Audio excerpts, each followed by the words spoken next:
Welcome to this global debate this afternoon called Tackling Global Health, Why It's Everyone's Business. My name is Damon Embling. I'm a journalist with Euronews, and I'm going to be moderating this session for you this afternoon. We've got a great panel of guests lined up for this session, all in Switzerland this afternoon, to debate and discuss the future of global health. In a moment, I'm going to be introducing you to all of those guests, and if you do have any questions for them during the course of the next 60 minutes, do leave them in the comment section just below the video where you're watching, and I'll get those to our guests a bit later on. So before we start, I just want to set the scene for this debate this afternoon. So we're going to be discussing global health, and obviously that's been put in the spotlight like never before in terms of the global coronavirus pandemic, which continues to engulf the world right now. And also in terms of our own individual health and well-being, it's made a lot of us think about that.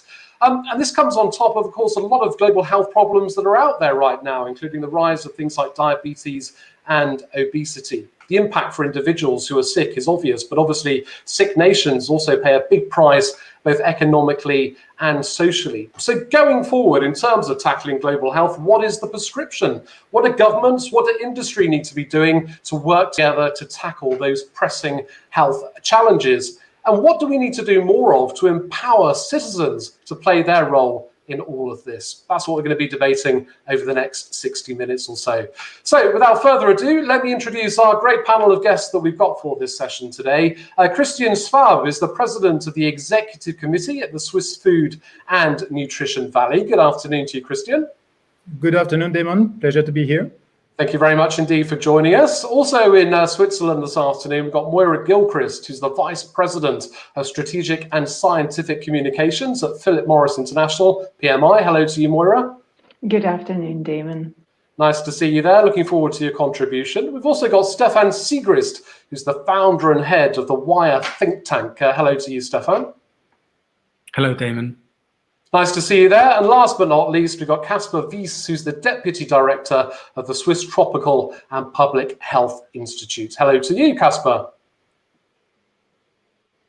And let's start off by going over to Christian Schwab, who's the President of the Executive Committee, as I was saying, at the Swiss Food and Nutrition Valley. Christian, I was saying that the COVID-19 pandemic has really put global health in the spotlight. Would you agree with that? Well, obviously it is. We can hardly hear about anything else. With regards to the food system, however, it is a bit of an odd situation because going by what Mr. Gutierrez says, we are facing or going ahead of a major world crisis around food. I guess for us in the Western world, it is still very abstract. And in terms of us as individuals, do you think people really are now thinking about their health and well-being a lot more because of COVID? Yes, very much so. My observation is that if COVID has probably not brought anything new per se, it has certainly accelerated people's awareness and possibly some change in behaviors in purchasing and consumption patterns. Caspar Wies, you work at the Swiss Tropical and Public Health Institute, as I was saying. You work around the world in different countries in Eastern Europe and Africa and other places, I know. How much do you think COVID has put public health in the spotlight? Oh, very much. I think I would think the effects are multifold. Let's just take a small example about acceptance of vaccination. I think we all see, even here in Europe, that, for example, aspects like influenza vaccine, which has in the past not been greatly accepted, has changed. And so this is a small example, and we see that in many areas, both obviously with very positive and sometimes also very negative effects, and also specifically in low and middle income countries, also with many indirect effects, which are definitely not to the benefit of the health and well-being of populations in the south. Moira Gilchrist at PMI, a lot of people have predicted that this pandemic, was going to come along. It was going to happen once in a century. Spanish flu was the big other one that we had, obviously, in our history. Do you think, and I hate to use this well-oiled phrase, but do you think it has been a wake-up call?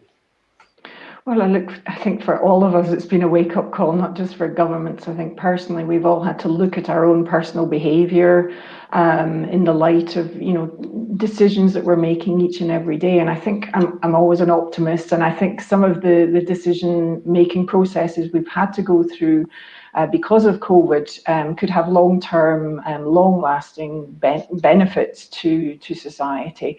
But I think also it's not just about personal choices, it's also about collective responsibility. And I think we've all collectively had a wake-up call that we have a collective responsibility, whether it be governments, businesses, individuals, public health, to help find solutions. Stefan Siegrist at the Wire think tank, what's your take on all of this?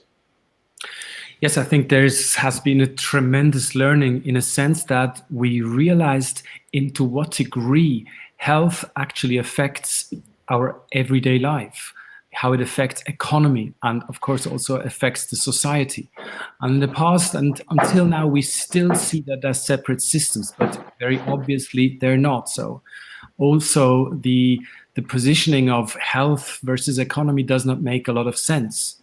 So I think the learning that it moves to everyday life is significant, and not only when it comes to coping with COVID, it also is relevant when it comes to coping with other challenges that we're facing looking into healthcare in the 21st century.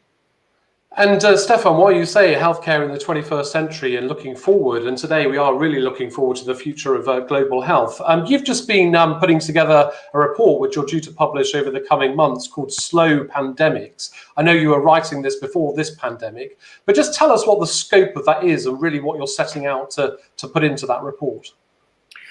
Well, basically, as a think tank, our goal is to look on the next level of topics, of challenges, to do that kind of early detection. And what we're seeing when we look into the next challenges is that we're shifting away from coping only with acute diseases. And the bigger picture that shows us that there's a massive change going on with so-called NCDs, so non-communicable diseases. We call them, a little bit simplified, slow pandemics. So we're talking about diseases that are indicated or come along with the change of our behavior. So a growing number of people suffering from obesity, heart-related diseases, but also, of course, the challenges of smoking. And the key point is that we are not able to cope with these diseases by the traditional means of medicine. You cannot send people to hospital, or you just cannot apply some kind of medicine, and then people will get healthier suffering from that kind of chronic disease. It's supposed to change, or we have to look at the change of behavior. Now, interestingly, and there's the link back to COVID, it's the same case here. Until now, we didn't have a vaccine, or we still do not have one. It's still open whether we will actually have a significant effect with the current situation. So it means that we will need to change behavior. And that is a whole new challenge to the existing healthcare system. We are not prepared for that. So we're seeing COVID right now, but basically you're saying we haven't seen anything yet. Well, in regards of the danger to lives and the impact on our everyday life, the slow pandemics, the impact is much higher than we have with COVID. If we look at the consequences of smoking alone, it's 1.3 billion people still smoking, 8 million people dying every year. It's a whole new dimension, and it's much broader than just smoking, of course. There's the lack of movement. There's the challenges from eating differently. And then, of course, on top, then many people call digital obesity. So we have problems, or there are health problems indicated by our use of digital devices. So there's a new range of risks that we need to understand. And at the end of the day, we need to find ways in order to keep our quality of life high, because we cannot just change every aspect of our life. But the impacts of our behavioural and lifestyles, is nothing new, is it? I mean, we've all known that smoking, drinking, eating too much cake is bad for us, but people still do it, right? Absolutely. Absolutely, for many good reasons, because health is not only defined by the physical health, it's also our mental health, it's the social activity, and there we have a lot of potential dangers. But as you say, it's nothing new. We know these facts since many years, but because the development is so slow, we don't see it. It's very much different from the actual pandemic, where we have a sudden rise of people ending up in hospitals, although the actual numbers are probably much smaller than when we compare it to the slow pandemics. So it has been there. It's kind of one of these guerrilla themes that have been around and everybody knows it, but we're not doing anything concretely. And also it is much more difficult than just sending somebody to hospital or taking some drugs against the disease. So the impact to our everyday life is higher, and we need to figure out how much we are able and want to change our lives, because at the end of the day, we're still living in liberal democracies. And we have to accept that at the end of the day, our life has also an end. So the actual focus on maximizing years of life is probably not a sustainable goal for healthcare in a broader perspective. I know Moira's been keen to come in here. What did you want to add? Yeah, I think for many of us, there's been a real realization that behavioral change is actually really quite hard. So we've all suddenly been asked to completely change our lifestyles. We've been asked not to meet with friends, not to go out for dinner, not to socialize in clubs, and not to go into the office. And I think that has put into sharp focus that it's really difficult to quickly adjust to a new behavior. And I think that realization also has to be applied to, for example, non-communicable diseases. It's fine for us all to know and acknowledge that we shouldn't be eating fatty foods, that we shouldn't be smoking, that we should be doing more exercise. But the reality is really difficult to change. So I think what we've been focused on in my company is figuring out what are the solutions we can bring that can help people address their unhealthy habits, if you like, and how can we encourage them through incentives, through behavioral change programs, essentially, that can help them make better choices. And in our case, it's helping people to move away from cigarettes if they're not going to quit, to better alternatives. And I think this is again, I'm an optimist, and I think the realization that we get from the pandemic is that people need help to make change, and they need guidance to work through it.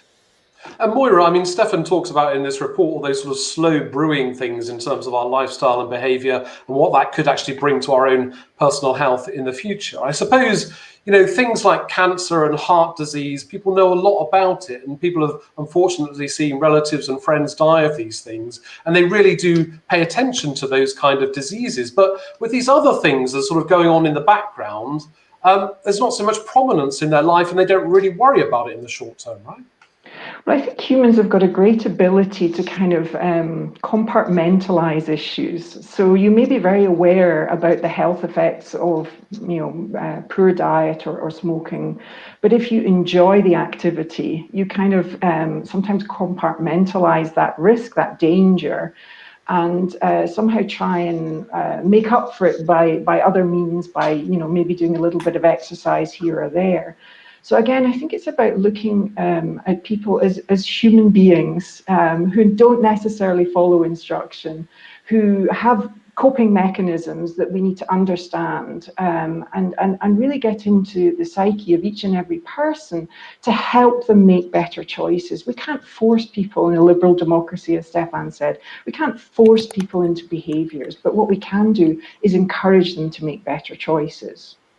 Thanks for that, Moira, for now. Let's go back to Casper Weiss, who's at the Swiss Tropical and Public Health Institute. Casper, Moira hit on a point there, didn't she, that you can't really tell people what to do. And some people would see smoking, drinking, eating lots of great food that maybe isn't great for our health as big parts of their social life. And it's not easy for them to let go of that. And it's not easy for them to be told to let go of that. Yes, I think this point is absolutely correct. And I think also what Stefan was mentioning in terms of the slow pandemic, the slow epidemic of obesity and all many chronic diseases, which are clearly on the rise in low, middle and high income settings. So there is no question about that. So there is also no question about, and I think in public health, since in health service reforms, there is since many years the recognition that we need, for example, to move towards more integrated service delivery models, that we need to promote person-centered care, where really the person is in the center of also his own responsibility to deal with his health and well-being. And so I would fully underline and buy into these statements. What we see, however, in the present corona pandemic, we have perverse effects. So we have, for example, a renewed effect that hospitals are in the center of many of the delivery of treating people, what many wouldn't have liked that. Many countries were heavily engaged in reducing their hospital sector. That's true for Switzerland, but it's also true for many countries, for example, of the former Soviet Union, or also partially in Africa. So really to emphasize also the role of primary care, primary health services, and that's somehow undermined by the corona pandemic, by this very full focus on basically measures which shape at the hospital. Similarly, in terms of many of the measures taken by governments, reduce the mobility of persons, which might be done with good reasoning.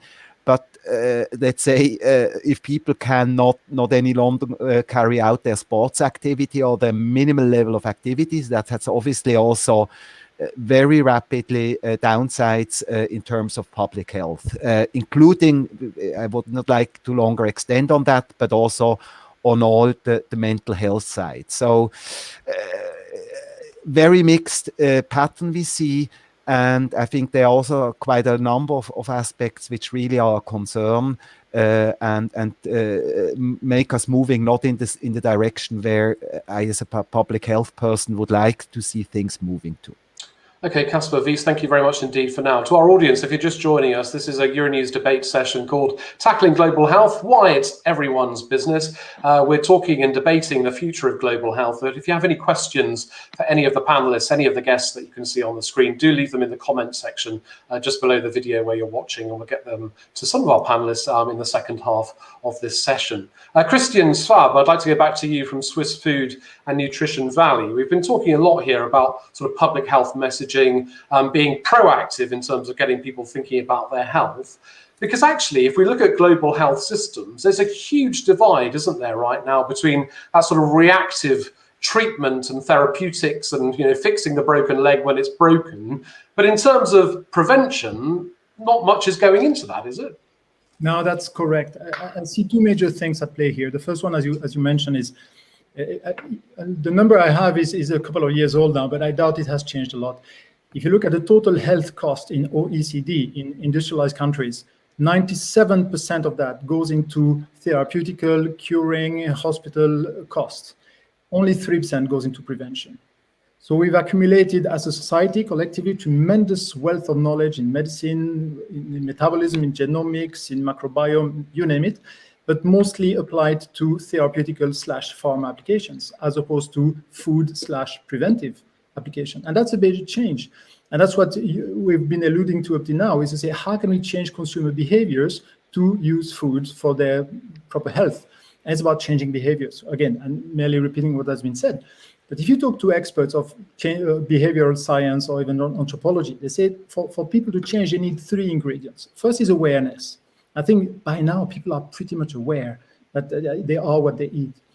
That has been there for quite some time now. But they also need attractive alternatives. And I think here is my optimism. You see a flurry of new initiatives, protein alternatives, plant-based things, initiatives through startups on how things are going to reach our place tomorrow. A lot of initiatives at agricultural level with this famous precision agriculture that reduces chemical entrance by up to 97%. So really, the attractive alternatives are coming. The third element is an element of skills. Sometimes, depending on these alternatives, people need skills to be able to embrace them. But I think now we might reach a tilting point where people, with their awareness and access to attractive and affordable, we have not discussed the price element yet of healthy food. Maybe we should debate that. This is key. And yeah. I was going to add, I think, Christian, you make a really good point. I think that, you know, these 3 elements, awareness, alternatives, and incentives. I would just add another one. Skills. I would add incentives to that, because you know, alternatives and behavioural change requires some compromise from each and every person. So I think there has to be some form of incentive to help people make that change. Now, whether it be an incentive in terms of, you know, assurance of what may happen in the future, or incentive in terms of price, There are many different things that could be put into that bucket that could help and add to those three elements that you described. And I think that's something that businesses and governments should be sitting down and talking about. What are the ways that we can really incentivize better behavior, better choices, use of better alternatives than what people are doing today? Okay, Moira, thank you very much indeed for that. Stefan Sigrist at the Wire think tank. It's obvious that things like COVID and other rising health conditions like diabetes and obesity, they cost governments and national health services an awful lot of money. Surely that's an incentive for them, isn't it, to take a look at what they're doing in terms of prevention and their messaging to the public and thinking, hang on a minute, we've got this wrong, haven't we? Absolutely. There is a huge market, of course, linked to prevention. And of course, that has been tapped for many years by food producers, by retailers, by the whole wellness industry, which also shows, of course, that there is a need and people are spending money. That is usually not being reflected in the numbers that we've heard before. The challenge, however, is that the complexity to do prevention is extremely high. First of all, the complexity of biology of our body is very hard to understand. So we are not able to use the same methods that we use in medicine, basically applying a single molecule and then see what it does to a disease. There are so many ingredients in what we eat, and looking into the long-term effects, there is no clear model that will tell us in a specific way on what the long-term consequences are. So basically that is reflected in all the major studies that we've done over the past years, with showing actually the only thing we know about healthy eating is eating a bit of everything. But when we look at reality, and there I'm not sure I agree completely about the issue of transparency.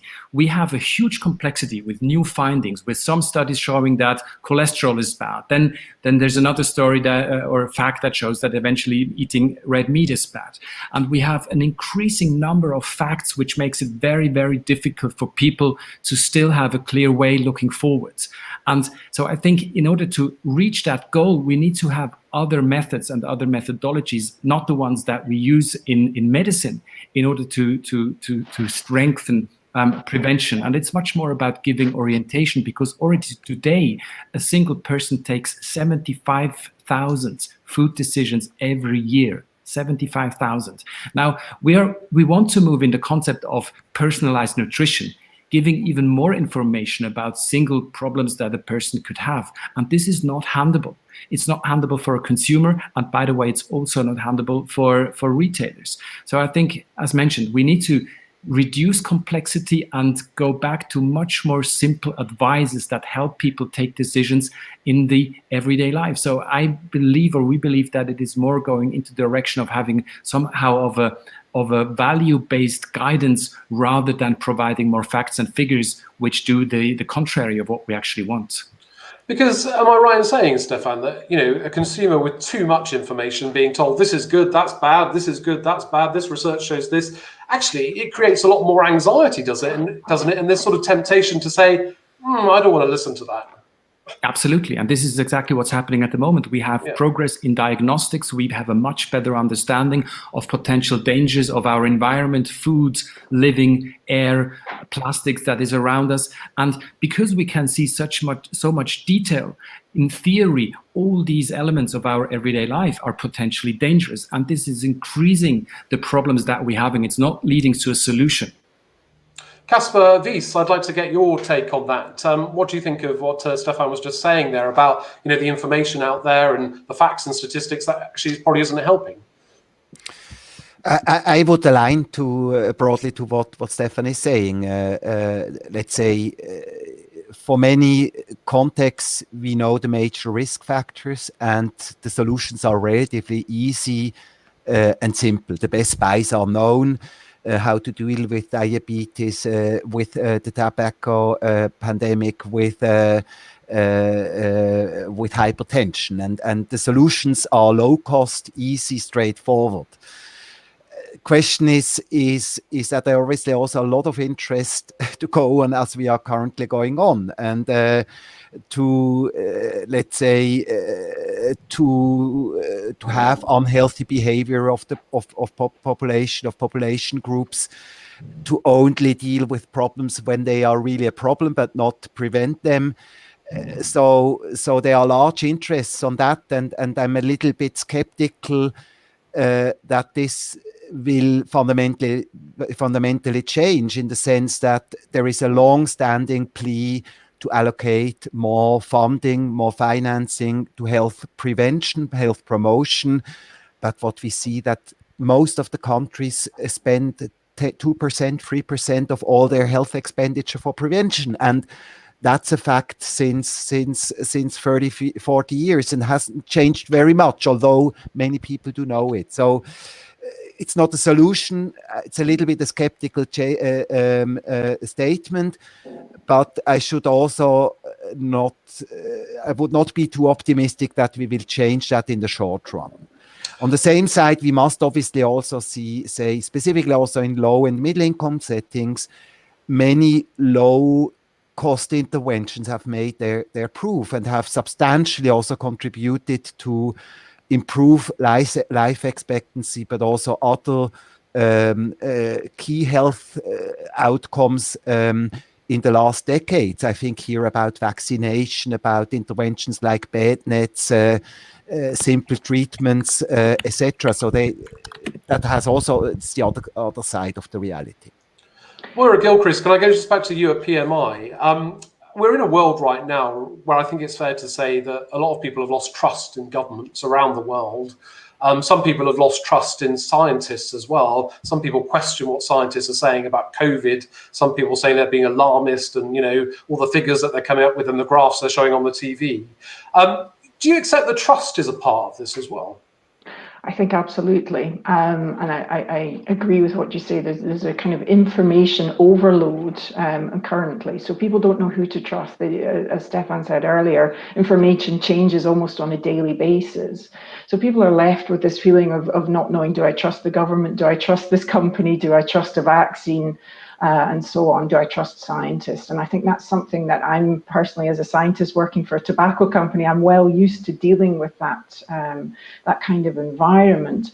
And I think the approach that we all have to take, scientists working in coronavirus, in health and nutrition, or in tobacco and smoking and health, it's about providing information that is truthful, it's not misleading, and also that's put into the right context. I think oftentimes with the news cycle as it is today, something comes up in the news and is suddenly made to be the next best thing or the worst possible outcome, when in fact science does not allow you to say that. But the pressure for journalists, for universities, for institutions to make news is so high that sometimes the truth gets lost in the rush for headlines. So I think, again, coronavirus has really shown us the importance of measured information. It's showed us the importance of credible spokespeople who the public can trust. And I think that goes across all of the topics that each one of us on this panel are discussing. And Stefan Segrist, back at the Wire, I mean, while we talk about the sort of trust and transparency issue, I mean, if we still talk about COVID and, social distancing measures, all those sorts of things, many countries facing yet another lockdown at the moment, in Europe in particular, you see people starting to say, have I got to do this again? Do I really need to do this? You're starting to get this sort of almost rebellious streak amongst some people, aren't you? Absolutely. And of course, this goes back to what Moritz just said. There is a lack of understanding why we should do that. And of course, for many people, the threat is completely invisible. It's only for a few people. And so there is a lack of trust whether these measures are right. And of course, then it's associated with economic pressure that goes along.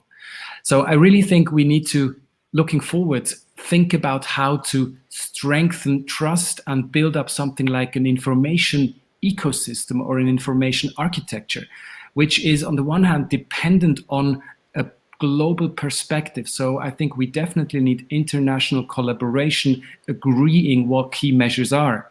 On the other element, that is something we haven't talked about yet, there's new tools coming from digital devices that we are currently using to have a much more intelligent and situative approach to protect people, mainly telling them where corona hotspots are and not going there. And we see that there has been a change of people that actually allow to share some data in terms of the greater good of society. Now, coming back to the slow pandemics again, of course, the challenge in the longer run is actually whether we will be sharing data that allow us to change behavior, not only as individuals, but also as a society. And I think there is a really massive possibility that we have. On the other hand, there's again a threat for a democracy. If we're looking to China with the social scoring system where a huge amount of people are measured and there's sanctions when they're not behaving the right way. This is probably not something that we want in Europe, in Switzerland, or also in the Western world. So we need to figure out how to, on the one hand, use that data and come up with individualized solutions that would eventually also prevent lockdowns, and on the other hand, still make sure that privacy and individual freedom are secured. You talk about technology and big data, and clearly that's a big part of the sort of health response going forward. Also, e-health obviously is a growing sector in terms of devices and monitors and sensors that we can have on our smartphones or we can be using individually. How much of a role do you think that kind of personal technology can have in terms of telling me my heart's beating too fast or whatever? Well, we have a lot of tools that are doing exactly that already right now. The problem is that we don't have standards and that these systems are not interlinked into something bigger. So provocatively speaking, they're no good for anything. As long as there's just simple tools from different suppliers with different standards and different data, it doesn't help. So we really need, and this is the key, I think, innovation shift we as countries have to do now, is to come up with an overarching backbone, a system where these devices can link back to. And I think there's also a new role for the states that wasn't there in some years ago. So it's not just about regulating technology, it's about to provide a new background, a foundation for innovation to grow. And COVID shows that this is really necessary. And also looking into the bigger challenge of the slow pandemics, this will be one of the tools we're going to be using, but we need to make a move forwards. It just took way too long to do that. Okay, Stefan Sigris, thank you very much indeed for that. Christian, let's go back to you at the Swiss Food and Nutrition. Yeah, of course. Can I contradict a little bit, Stefan, on the point about technologies? Absolutely. Sorry Finally, for cutting you there. We have some contradictions. Go for it. No, just a little bit in the sense of, I think, no doubt technology has a lot of potential, but there's also a lot of pitfalls. And I think technology tends typically to have make too high promises, and then not to deliver on the promises. I think we have all seen the promises, for example, on the apps around the corona for the control of transmission of corona, COVID.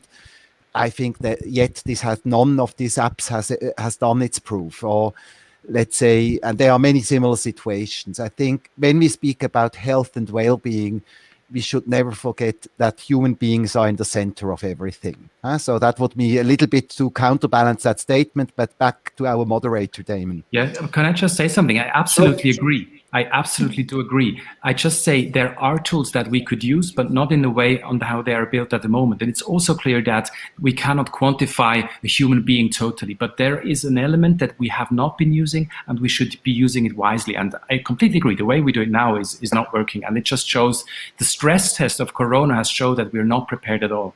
And we need to make a move on that level. Okay, thank you very much indeed for that. Clearly some live debate around that. Christian Schwab from the Swiss Food and Nutrition Valley, you're a brand new organisation.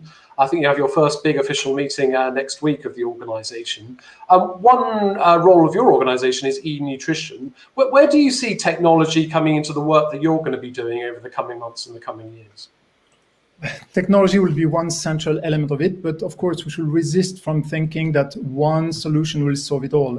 It is all about accompanying the change that is required. Will be a matter of science and technology, yes, but also of legislation, governments, incentives, investors, consumers and their behaviors, education, you name it. So I will certainly not want to say that science is the only powerful solution, but it is one element, and we need indeed to devise solution. If you want to have a scalable impact on the way things evolve, science will be a key element of that, and innovation. I just would like to comment on one thing that was discussed, which is the confusion of the consumers these days. And indeed, eating has become a minefield where we feel that whatever we eat, we're doing something wrong somehow, either from animal welfare or from environment or for our own health. If you bring a historical perspective, my reading is that we are in a paradigm shift, right? We say from curing to prevention and food. Food itself is in the midst of a big paradigm shift from producing as much as possible, as cheap as possible, that was inherited from the 50s and the Green Revolution after the Second World War, to a new paradigm, which is healthy diet from sustainable food systems. The drivers are completely different.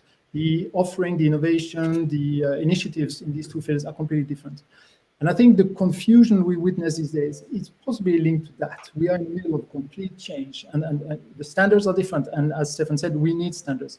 But again, historically speaking, probably standards will emerge from this confusion. I'm confident of that. Moira Gilchrist from PMI, what role do you think technology has in improving global health? Well, I think I would really agree with what Christian said. It's only one part. Technology and science is only one part of bringing a solution. Regulation is really, really important, particularly in the field I work in. So if you treat alternatives to cigarettes that have the potential to reduce risk by law in the same way as cigarettes, how can you possibly incentivize smokers to switch?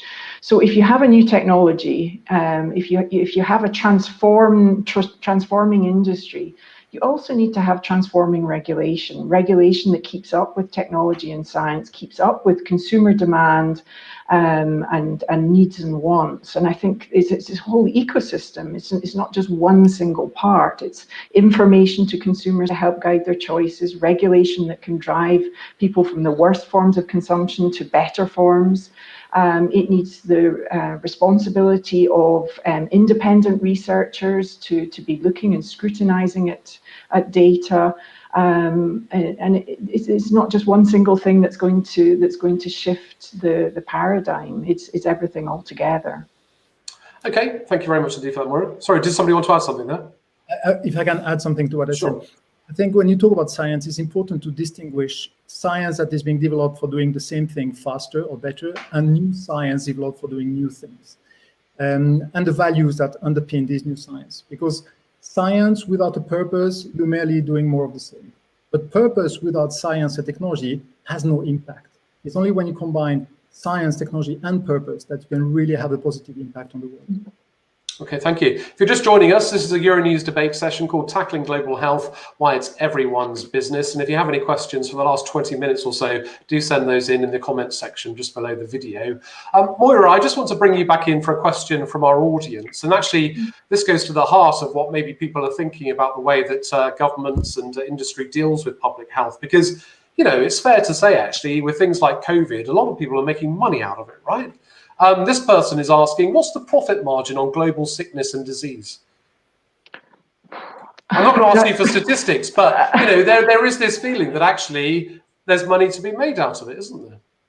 Well, look, I think, you know, when it comes to vaccines, you cannot imagine that a company would invest billions into, or millions at least, into creating a vaccine without expecting some kind of return on investment. That's how business works. And governments work with business all the time to bring good solutions, better solutions, new cures, new foods to society. So I think trying to say that organizations, that companies cannot profit out of making a positive impact, I think is wrong. I think what we have to look at is this truly a positive impact? Is this something that a company should be engaged in? Is this something that a company should be incentivized to do? But I think that the pure case of making a profit there is no case there. Business is part of society and is there to really address consumer and societal demand. As long as there's consumer and societal demand for things, businesses will make them. So I think, you know, the profit question we have to put to one side. Is it profit for purpose? I think is a more relevant question. Yeah, but if the world was in great health, you know, you see a lot of pharmaceutical companies go bust, wouldn't you? Well, also the world would probably not be in as good health as it is today if it weren't for pharmaceutical companies. I used to work in the pharma industry and know it very well. So I don't think there's a simple debate that can be had that says, this can all be done without profit. That's just unachievable. Okay, Casper Wies, I'd like to go back to you at the Swiss Tropical and Public Health Institute. Another question that's come in here from our audience is just touching on the vaccine, which Moira was just talking about there. This individual, Cole08, thank you very much indeed for sending your question. They say they're a diabetic and they've been very worried, obviously, about the COVID-19 pandemic. They say on the vaccine, there's different types for old, young, sick, healthy. But will a vaccine be safe for diabetics? I find it hard to think that there's a vaccine I trust in taking. I'm not asking you to comment on the safety of particular vaccines that are being developed right now, but clearly this person has an issue with trust again. Okay, long debate. Huh? So make it quick. let's say, obviously, I must admit that I'm among those who argue the benefit of vaccines outweighs by far the downsides of vaccines. I think. But let's just widen it out more to this issue of trust rather than focusing specifically on the COVID vaccine, because I mean, this individual is basically saying they don't trust what they're being told about a vaccine. Then you must mistrust, let's say, science in a certain way. I think, obviously, I would also have slight mistrust about the vaccine which comes from Russia, which is applied under very doubtful conditions. But let's say, for those vaccines which we currently see at the forefront, at least in Western Europe and North America, I think they undergo more than the standard regulatory and quality reviews. And let's say, this system has made its proof, in my opinion. Huh? And if you don't have trust in that system, then let's say we should first and foremost have, let's say, mistrust in many other things. I think, for example, I don't know what, but the mistrust is here, in my opinion, in the wrong place. Huh? So these are well-established, clear, transparent procedures. No vaccine has not also negative sides. That's also clear. But the positive sides outweighed by so far the negative ones, that this is also, in my opinion, by large on a moral, ethical, not to speak about an economical dimension, justified to use them. Okay, Casper. If I could I just add? Or Maria. So I think I agree with what Casper said. There are government institutions set up in each and every country to weigh up the risks and benefits of any pharmaceutical intervention, whether it be vaccines or anti-cancer drugs or drugs for heart disease. And those are really well established. I think this question is really a symptom of the politicization of science in the current climate. And I think that's something, as a scientist, I'm extremely worried about, because people are losing trust, because there have been, there's been a desire to somehow make this a divisive issue. Vaccines should not be a divisive issue. Government institutions, regulatory authorities are set up to help ensure that we can get the best out of vaccines and minimize any risks that might exist. So can we please let the scientists do their job and stop having politics interfering? Stefan agrees to the wire. Do you think politics is interfering? I just wanted to say something back to what we had before, and I'm happy to answer then, because I think we touched a huge topic, which is basically our understanding of risk. And I think we moved into an understanding of an expectation that our life is without risk, and undergoing a medical procedure of any kind is without risk, and that is not the case. Whatever you do, if you take something against a headache, or if you go to a hospital for even a simple surgery, there is a risk associated with that, and it is completely naive to believe that we have a life where we don't take risks. Now, when we look into vaccines, there is the individual risk we need to look at, which is, as I agree with Casper, limited in most cases. But there is also the societal dimension. So we're doing vaccines not only for ourselves but for the greater good of our society. And I think this is the other value that we need to take into consideration. When it comes to pandemics of all kinds, there is a greater responsibility that we have to share. And this is back to the key topic of this debate. And again, there is no risk-free life. And it's also regarding COVID in the mid or long run, we need to discuss, because this discussion is not ongoing. We're counting cases, but we do not talk on a social level about the risks we want to take and the comparison of other risks in our life. So this relativeness to the rest of the things we're doing in everyday life without thinking that is not existing or it's missing. Okay, but here, carry on. jump in. I think obviously the problem with risk is also that it's not something, let's say, neutral. Risk perception is a very strange thing. So Corona is these days by everybody perceived as a major risk, but nobody talks about suicide. Alone Switzerland has annually 1,000 deaths of suicide, or Germany 10,000 deaths of suicide, which is higher than the number of Corona deaths in Germany. In Switzerland, it's a little bit different, but nevertheless, so risk is not something neutral. It has very much also the perceived dimension, which makes it quite difficult sometimes also to argue with risks. Christian Schwab at the Swiss Food and Nutrition Valley, I'd like to go back to you. As we look to the future, I mean, who should be taking responsibility for this when we look at government and industry? I mean, one person in our audience, Yuri, thank you very much indeed for your question, is asking, could you estimate the World Health Organization's efficiency? Does it work good enough? I mean, the World Health Organization has obviously come into the spotlight because of COVID. But do you think, what's the role of sort of these overarching global continental organizations and individual governments in each country? Are they working together enough? Are they doing enough together? Or is actually that adding to the mistrust, do you think? No, there is an element of conflictive interest, even within these bodies. You're right to bring that up. Take a country like Switzerland. What the Federal Institute for Health will claim or recommend is possibly not always aligned with what the trading department is advocating when it comes to trading with food with foreign countries. So there are elements of contradictions.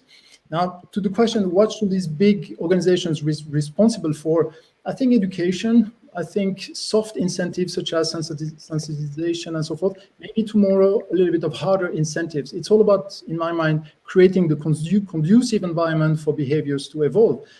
Incentives is the key part of that. Will the true cost tomorrow be implemented? I believe at some point in time it will. What I mean by true cost is, of course, building all the cost of externalities into the cost of the products. Some report says that if the ton of CO2 was at $50, today it trades at around $20. At $50, bio product would be cheaper than traditional intensive agriculture products.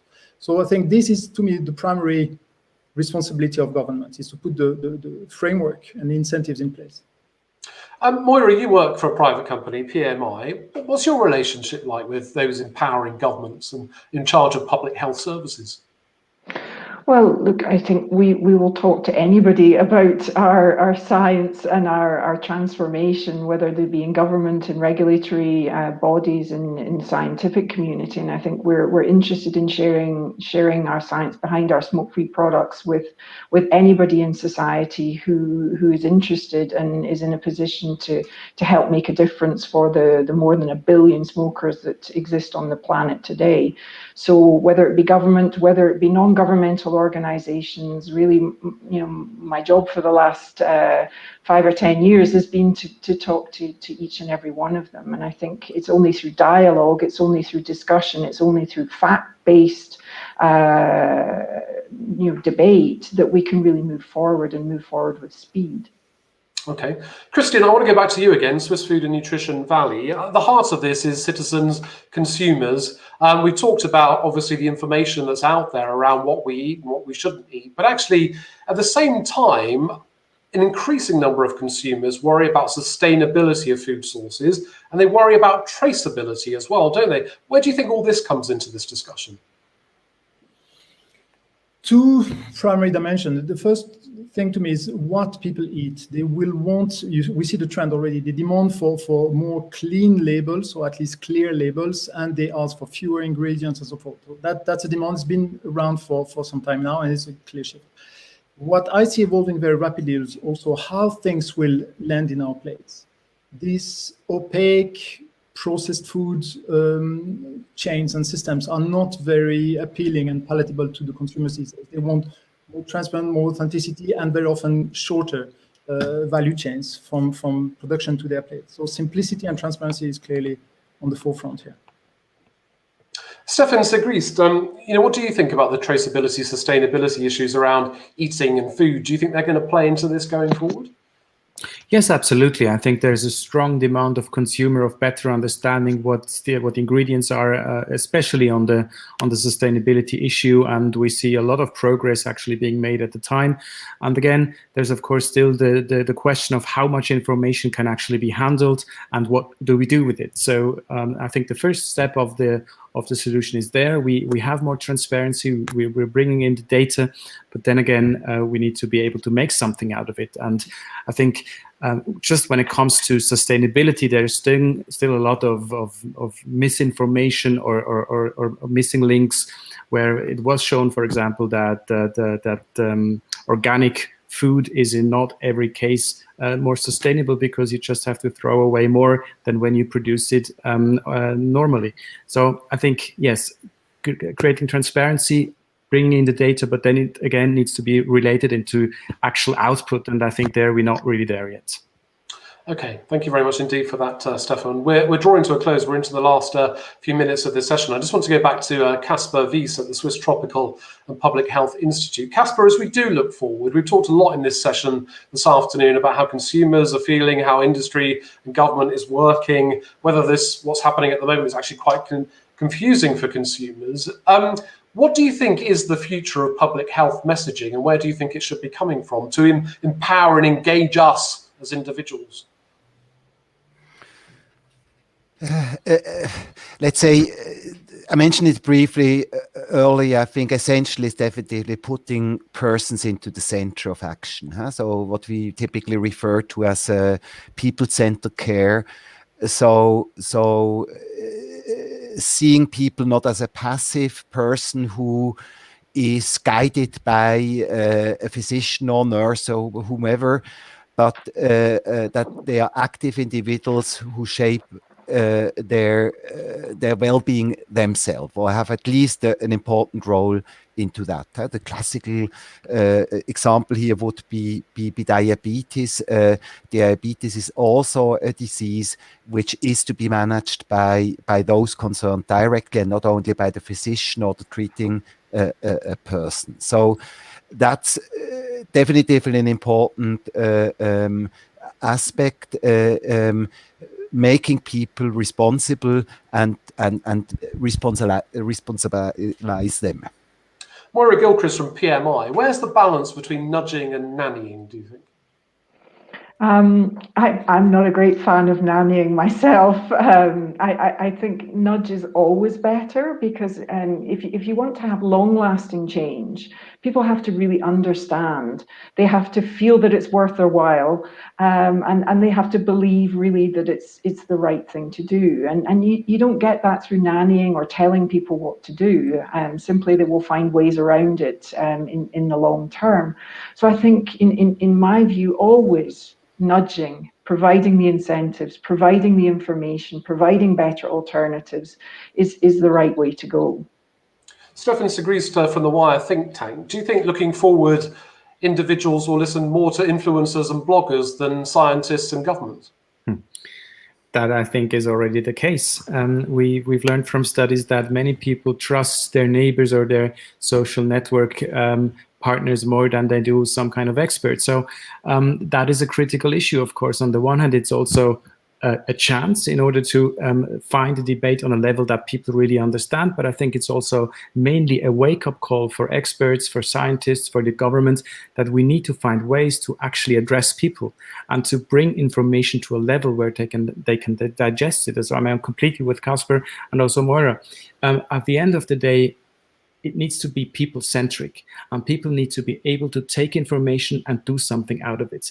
But still, I would say we have not completely understood, and of course, nudging is generally better, but from the studies we know, from all the fitness trackers, we've learned that they don't have an impact. So people use them in the first place, and then it's just information, and after a few months, they put it away, and there's no impact. And I think that's not good enough for the moment. So we really need to do research and find out how these behavioral changes are actually working. And then we have a whole range of methods, from pricing, from regulation, from eventually technology, but most of all, designing these information architecture is one of the key issues, and we've just begun to understand that, and there's not enough emphasis at the moment. Christian, at the Swiss Food and Nutrition Valley, a final thought from you as we look forward. We talk about all these things that should be happening in an ideal world, but does it also depend on where you live and your social background and the amount of wealth that you have? I mean, is this about some nations falling behind others, do you think? The challenges are so different. If you compare the Western world to the global South, for instance, I find it a difficult question to answer. But if there is one common element, repeating what my colleagues have said, is to put the consumer back at the center and put the debate back at the fact-based level, at the science level. We know it's been politicized a lot, and debates are primarily driven by emotions. That can lead nowhere. We really need to go back to a factual, scientific base for the debates and discussions, whether it's in developed countries or in emerging countries. I think that will be the commonality. Casper Weiss, we've got a minute for your final thought. If you just want to tell us, looking forward, what do you hope will happen now in terms of improving global health? Oh, something we did not really touch upon, but which remains a big concern is global inequities, or inequities is more generally inequities within given countries, but also between high and low and middle income countries. So I would hope that all what we live through is also an opportunity to show solidarity and to tackle the whole global country national imbalances in terms of health benefits and health access, so that we increasingly also focus on that. Moira Gilchrist. Yeah. No, go ahead. I have obviously other agendas, but I keep quiet now. Okay. Unfortunately, we're running out of time, so sorry to press you. Moira Gilchrist from PMI, what's your final thought? Well, I always have one guiding principle that I work by. I think as long as we're having a debate that puts people at the centre and puts science at the centre, then we're going to progress. I think as soon as Christian said, as soon as we have emotion entering the debate, there can be no progress. And I think there's no need for emotion on any of these public health topics. We need to be focused on what's the right thing for people in society and what do the science and facts tell us. Okay, and Stefan Segrist at The Wire, what's your final thought? My final thought is quite similar to what we've heard, but I think we need to define in the bigger picture a vision of what quality of life actually means. And I think we don't have that at the moment. And once we have a common understanding, and I think science is only providing the foundation. This is a societal debate where people need to have an understanding and a common understanding of what we want to achieve and how the relationship between health and also indulgence is in a setting that provides a quality of life in the long run for everybody. And if it goes too much on one side or the other, too much health, too much restriction, it's not going to be working as well as it is not working when we neglect the fact that we need to live healthily. Okay, an important final perspective from you there. Stefan Segrist, founder and head of The Wire think tank, thank you very much. And I know that your Slow Pandemics report will be published over the coming months. Thank you very much indeed for joining us on the debate this afternoon. We also had Christian Schwab, who's the president of the executive committee at the Swiss Food and Nutrition Valley. We also have Moira Gilchrist, who's the vice president of strategic and scientific communications at PMI. And also we had Casper Weiss, who's the deputy director at the Swiss Tropical and Public Health Institute. So thank you very much to all of you for that lively discussion this afternoon. And thanks to all of you for watching and also the questions that you sent in. We got round to as many as we could. But clearly lots of food for thought there about the future of global health, and a lot for us to think about as individuals in improving our own health and well-being. That's all we got time for today. Thanks again for joining us. And we'll see you soon again in our Euronews Debate series. But bye for now.